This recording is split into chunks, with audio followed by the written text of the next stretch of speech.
Hi, my name is Lo, and welcome to the Romance Seriously podcast, where I take a serious look at romantic movies. Today's movie is 2020's Isi Ossi, starring Lisa Vicari and Dennis Mochen. Vicari stars as Isabel Isi Voigt.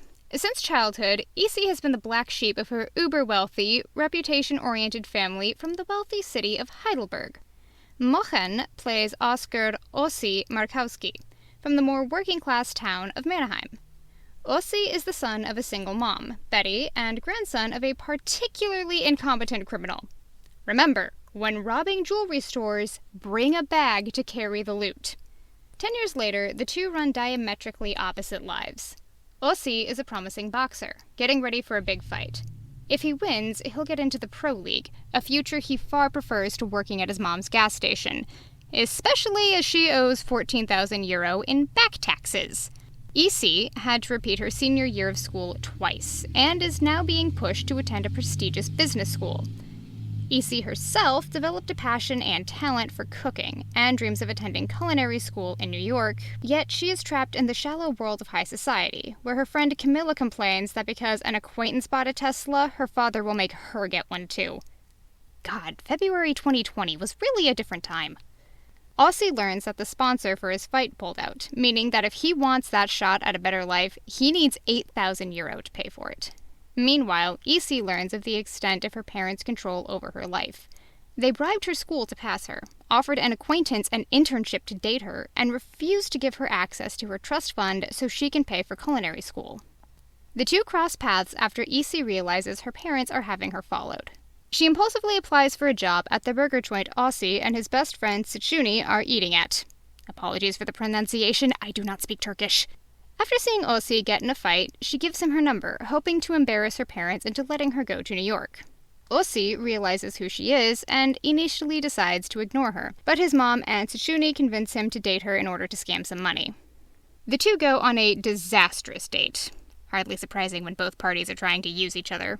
Highlights include Isi's parents showing up to explain her plan won't work, picking up Ossi's somewhat racist, homophobic rapping grandpa from jail, and Isi and Ossi having a small moment of connection over their shared taste in music. However, they meet up afterwards and strike up a more honest bargain. Ossi will fake being Isi's boyfriend, and if it works out, she'll pay him €25,000. The plan begins with Ossi and Isi causing chaos at a modern art gallery. Specifically the snooty, obnoxious kind that regular people kind of hate, before heading off to an underground hip-hop party where everyone learns that Grandpa is a surprisingly good rapper. Isi even gives him a card for a PR manager she knows. They then sneak into Isi's house, with Isi showing discomfort at her family's wealth.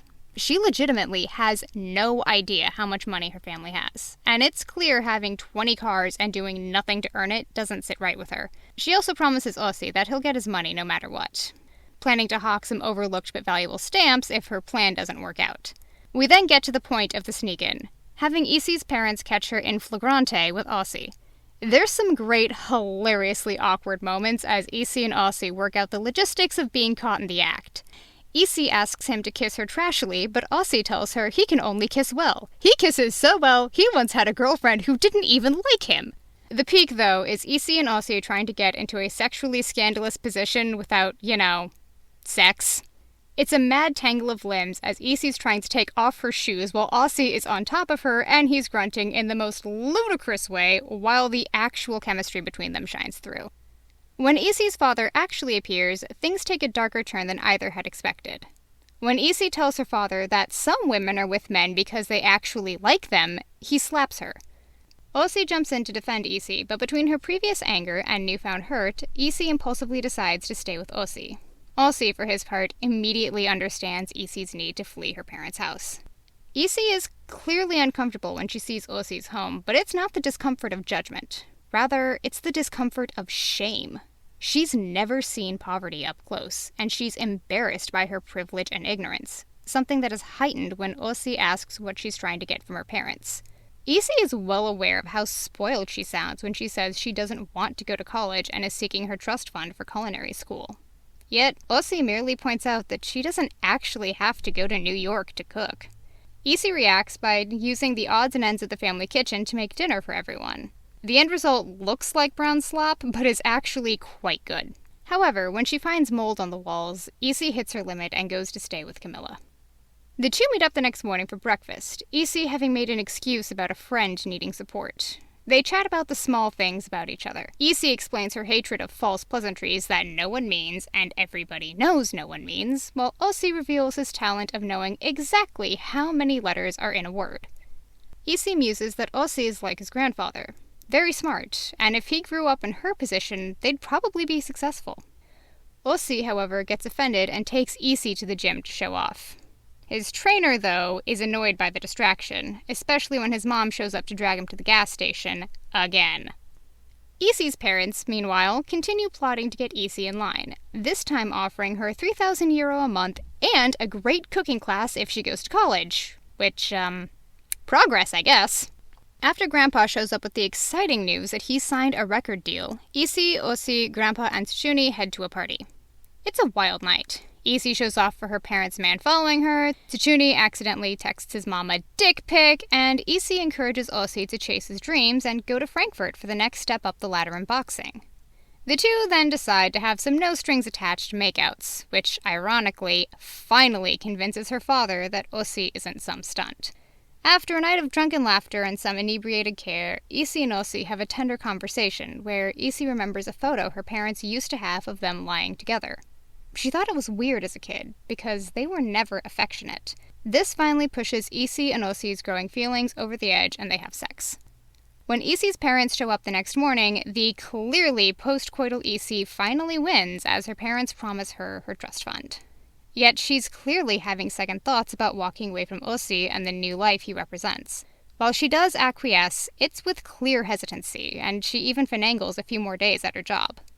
When she transfers Ossi his cut, she's still invested in him, asking if he's sure he wants to use the money for his mom's gas station rather than his career, pointing out that his mom has repeatedly incurred debts that he's had to pay off. Ossi takes offense, pointing out that Isi has no idea what it's like to be in her position as a single mom with no money. And Isi knows he's right about that. He's also projecting after hearing Isi agree to break things off, but, details. Both of them try to continue on as normal, but it's clearly not working. Isi shouts at her boss, and Ossi cannot get his head in the game during training. Isi starts to register for the cooking course she wants, but falters, and Ossi finds himself haunted by the smell of Isi in his bed. Grandpa makes a video that goes viral and gets a big advance from his new label. He immediately offers to sponsor Ossi's fight, which leads to Ossi returning Isi's money. The two argue, with Ossi rejecting what he sees as charity, while Isi argues it's payment for a job well done, and wasn't he gonna scam her anyway? Things escalate, culminating with Isi shouting about the mold in his room that no one has bothered to clean, while Ossi tells her she's going to remain in her unhappy cage her whole life. When Isi goes back inside, she realizes her parents were eavesdropping. Her mom attempts to comfort her, but Isi's in no mood for it. She calls out her mom for being a gold digger who changed her name to fit in better, and who was pregnant at her wedding. She angrily accuses her mother of having her just to force her dad to marry her, seeing her own daughter as nothing but a meal ticket. Only for Isi's mom to reveal that her mother was neglectful, once leaving her locked in a car so she could party for days. As a cherry on top, Isi then gets a text from Camilla that Ossi posted a video of her drunk and talking about her wealth, leading her to contact Ossi's boxing opponent and convince him to pull out of the fight. The next day, Ossi angrily confronts her, pointing out that an embarrassing video and ruining his shot at a better life are not equal. Things seem to have broken between them forever when Ossi gets the news that his grandfather is going to beat up a fellow rapper and he needs Isi's car. Ossi is able to keep his grandpa out of jail, but Grandpa laments at just how different the world is now compared to when he went inside. Isi and Ossi have a heart-to-heart, where Ossi confesses the root of his issues. Isi makes him feel inadequate. He never minded being poor or lacking etiquette, but Isi is so far out of his league that she makes him feel like trash just by breathing. Isi understands and agrees to get the fight back on. Ossi's mother asks him for more money, and he finally hits the breaking point, telling his mother he's done throwing money out the window for her, to sell the gas station and get a job. Isi hits hers as well at a luncheon with her fellow rich kids. Camilla points out that if Isi wants to be in New York so badly, why isn't she there? Before Ossi's fight, he and his mother make up, with her conceding Ossi was right. However, the fight itself isn't going well, until Isi appears. She tells him that she bought the burger joint, that she's never felt more alive than when she's with him, that he's not trash, and that she won't be talked out of loving him. It doesn't help much, at least at first, but eventually Isi's presence gives Ossi the drive to win the fight. As they kiss in celebration, the narrator from the opening makes a return to point out the many unanswered questions. Will Grandpa succeed as a rapper? Will Ossi's mother stick to her new resolve? Will Camilla decide she wants a working-class boy of her own? And will Isi and Ossi make it as a couple? But of course, no one knows, because that's kind of the point of life. Isi and Ossi is definitely a plottier rom-com, probably because it treats both Isi and Ossi as equally important, which is not the default in romance movies. Ossi isn't some prize Isi wins for rebelling, nor is he a satellite love interest with no real drive or purpose of his own. He has his own problems, his own issues, and his own need for character development outside Isi, with both of them needing to do the work and make changes in their lives in order for them to be happy together. They are treated as true equals in every sense of the word. There's not a lot of fun montages or fluff in this movie. Every scene has a point furthering at least one plot. It also places a very good value on work outside of education. Neither Isi nor Ossi are demonized for their pursuit of careers outside the traditional model. They do so for different reasons. Like many in the working class, Ossi was in an underfunded school that didn't serve his needs. So when he found a path that didn't require formal education, that he was talented at and had the drive to continue in, that was a more stable choice, tale as old as sport. Isi, meanwhile, just isn't good at school. The vibe I got was that she had a learning disability, but her parents wouldn't have her formally diagnosed for fear of their image. In any event, she's not good at, nor does she like, traditional education. Cooking, on the other hand, she excels in. Thus, she pursues food as a career, and her parents' refusal to accept that, to insist that she have a proper, high-education career in business, despite the glaringly obvious fact that she wouldn't graduate and wouldn't be able to work in that field, is portrayed as unambiguously wrong. Low-wage work isn't derided either. The opposite, really. Isi working at the burger joint isn't framed as her slumming it, or her doing something beneath herself. Instead, her job is treated as her doing what anyone just out of school with overbearing parents would do. Attempt to gain some freedom and financial control over her own life. And at the end, Isi rejects an education in fine dining because what she really wants is to make food people like. Something she can arguably do much better owning a burger joint than working in a Michelin-starred restaurant. Tsuchuni's construction work and Betty's gas station are seen similarly. These are shown as jobs people do to pay the bills, with Tsuchuni outright stating that not everyone has a passion that needs to be followed. Ossi and Isi's passions are admired, but Isi and Ossi never punches down at the people who do the unglamorous but still needed worker bee jobs of the world. Honestly, that's a huge part of what makes Isi and Ossi work. It refuses to judge people.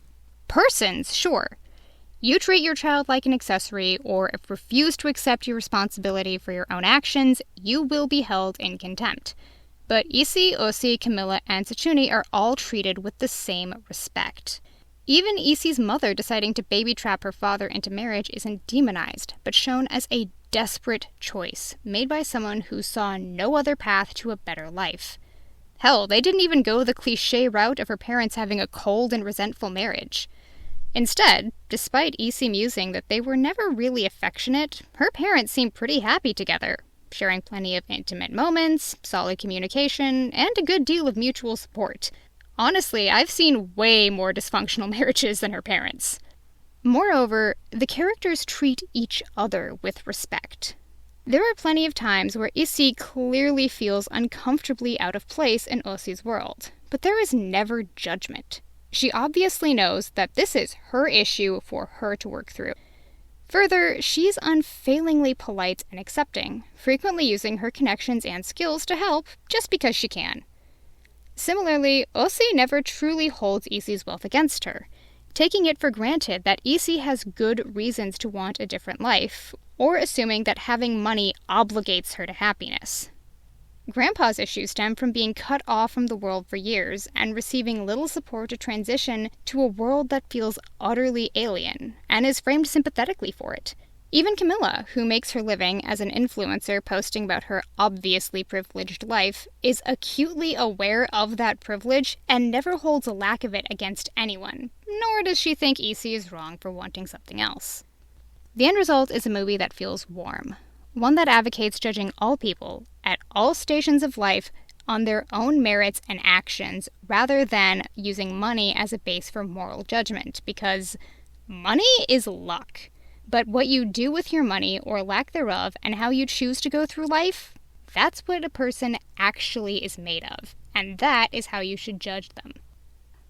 Isi Ossi's costuming unfortunately falls prey to the perils of contemporary films. If a good contemporary movie has good costuming, you're probably not going to notice, because it looks utterly normal. Modern Girls, GURLZ, on YouTube have quite a few excellent videos on the bias against modern costuming in cinema. The key elements of the costuming here are incredibly subtle, but they're very real. Tailoring and wear. Ossi, Tsuchuni, Betty, and Grandpa wear clothing that is well cared for but was obviously purchased off the rack, with baggier or excessively tight fits and show a bit of wear and tear. Clothing that could be pulled out of anybody's closet, including mine. Isi, Camilla, and their ilk, however, not only wear high-end brands, the kind that don't use logos because that is gauche, but everything is tailored to fit flawlessly. Side note, that's why rich people always look so damn good. Even their t-shirts are altered. Moreover, every stitch of clothing looks immaculate, as if just purchased. No wrinkles from a few days on the wardrobe or even folding here, and certainly no signs of actual wear. The end result is that while Ossi and his fellows look like, people, Isi and hers look like Instagram in real life, and the contrast between those two things anytime they're on screen just underlines the massive wealth disparity at every opportunity. As I said, it's very subtle, and it's hard to pick up if you don't know what you're looking for. Your subconscious absolutely understands the difference between the two groups of people shown, and reacts accordingly. Ossi and his kind are relatable, Isi and hers are aspirational. But we're never actually going to get there. As for the cinematography and lighting, Isi Ossi has a very frank look to it. No camera tricks, no grandiose lighting, no montages, no frills. Just a very real-looking movie with enough faith that its story alone will capture its audience, which it does. This is a really compelling movie that doesn't need to rely on gimmicks to make its point. The story does it perfectly well. It's not lazy filmmaking, it's straightforward. Efficient, even. I'd say there was something almost Germanic about that, but Isi Ossi is German. Honestly, it's the movie equivalent of it does what it says on the tin, and sometimes that's really nice. Isi Ossi is a much more nuanced movie than one would think at first glance. It avoids the cliché of demonizing the wealthy for merely having money and glorifying the working class for merely not. Instead, it advocates judging each person as an individual, of being aware of one's own privilege, and of knowing when you need to make your own path in life, regardless of what those around you think. Thanks so much for listening. Please like, comment, subscribe, review, all those good things. Or find me at the Romance Seriously Podcast at gmail.com or Romance SRSLY on Twitter. See you next time!